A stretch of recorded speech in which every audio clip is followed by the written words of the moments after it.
Hello there guys, and welcome to your Rust update on the 6th of June 2019. The first thing that you will be noticing in this update is that the UI has been completely overhauled.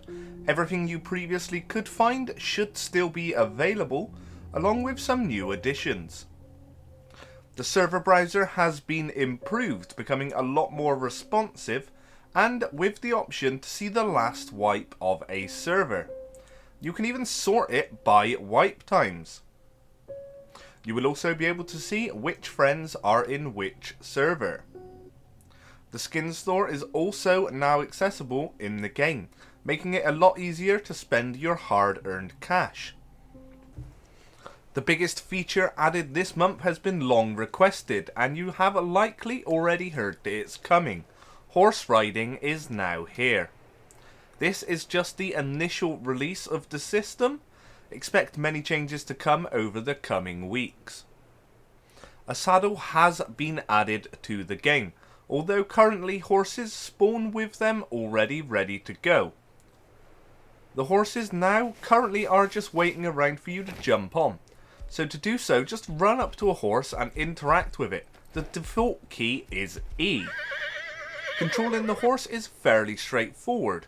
W will move you forward, and A and D will be used to steer the horse left and right. Unless of course you've rebound those keys. If you have rebound those keys, then it will just be the keys that you use for moving. To get off the horse, just press spacebar. And if you would like to make your horse rear up on its back legs and get out a big neigh, then press Control. You'll find that the horse won't like going up overly steep hills, and is only tolerant to shallow water, and it won't take kindly to any obstacles that it comes across. You will be able to get your horse to gallop. Your horsey will run in simple terms. You should notice that above your health bar, whilst on a horse, there is a new yellow bar, which has a little lightning icon. This is your horse's energy. Hold shift whilst on your horse and it will gallop.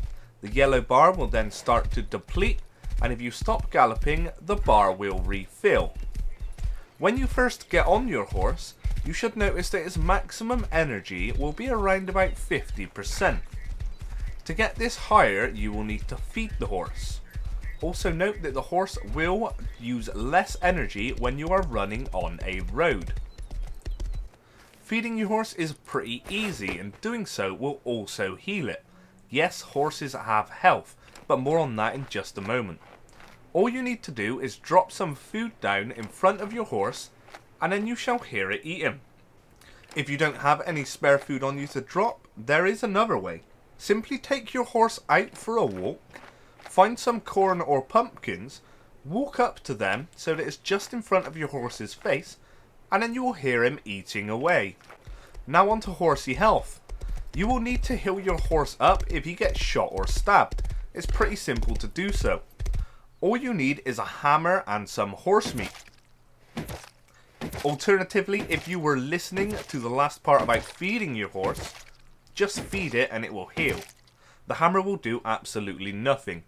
The horse has currently 750 health and takes between 10 and 20 projectiles to kill it. I won't provide concrete numbers as this is highly likely to change. The last thing that you need to know is horse decay.